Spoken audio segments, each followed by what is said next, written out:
គរបាលកម្ពុជាមានកិត្តិយសនិងសេចក្តីសោមនស្សរីករាយយ៉ាងក្រៃលែងដែលបានរៀបចំពិធីធ្វើបទកថាចែករំលែកចំណេះដឹងនិងបទពិសោធន៍លើប្រធានបទស្តីពីសវនាការប្រឌិតក្រមអធិបតីភាពឯកឧត្តមបណ្ឌិតរដ្ឋឆាងអគ្គលេខាធិការគណៈកម្មាធិការទទួលស្គាល់គុណភាពអប់រំនៃកម្ពុជា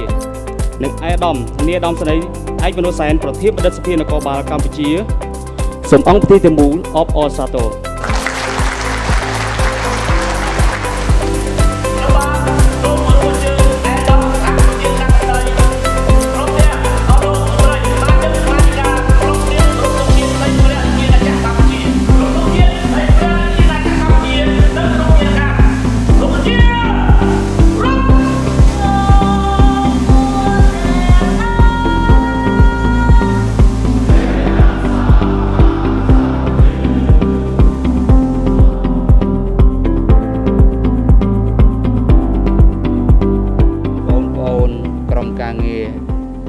ដែលរៀបចំឆាក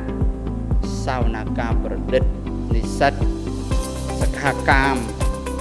ដែលពាក់ព័ន្ធនឹងការងារតុលាការទាំងអស់ជាទីរាប់អានស្របតាមកម្មវិធីបណ្ឌិតសភានគរបាលកម្ពុជារៀបចំធ្វើការបង្ហាញអំពីសវនាការប្រឌិតជូនដល់